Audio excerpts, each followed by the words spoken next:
Welcome to Chapter 5, Risk, Return, and the Historical Record.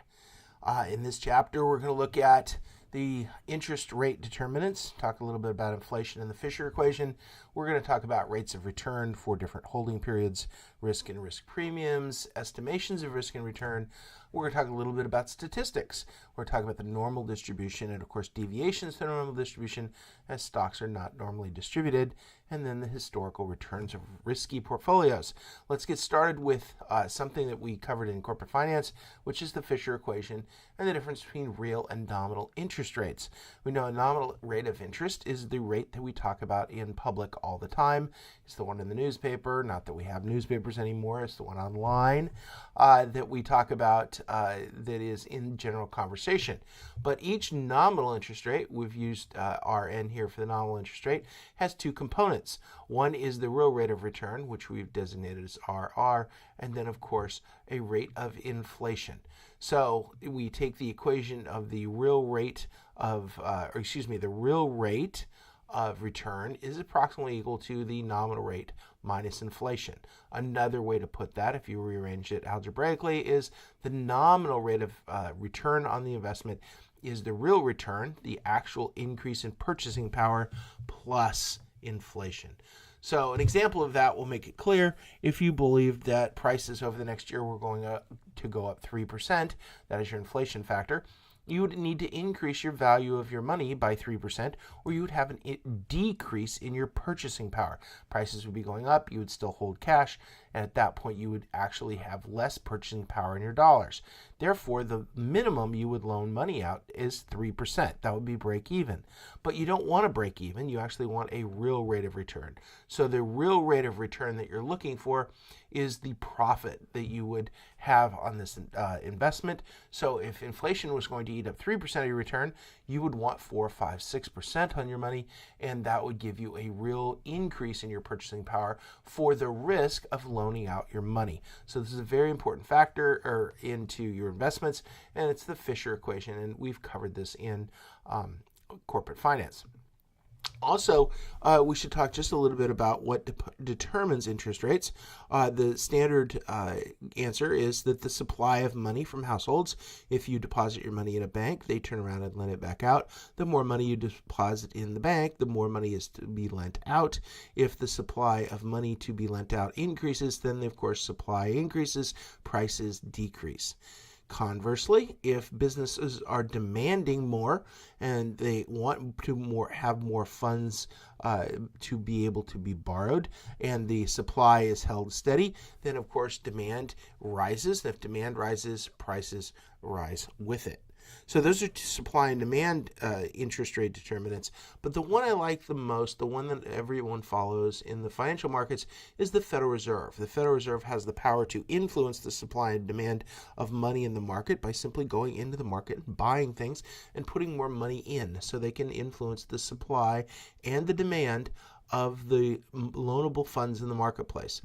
Now, the Federal Reserve used to be chaired by Alan Greenspan a while ago. He's a very famous person. He was there for decades. It felt like forever. And after that, we had a financial crisis, and Ben Bernanke stepped up. And now, of course, we have our first chair of the Federal Reserve that is a woman. And so we have a lady named Janet Yellen. She is from the San Francisco Federal Reserve as the former Fed bank president in the West here in San Francisco. And she's doing a really good job in keeping our interest rates low and keeping the economy going.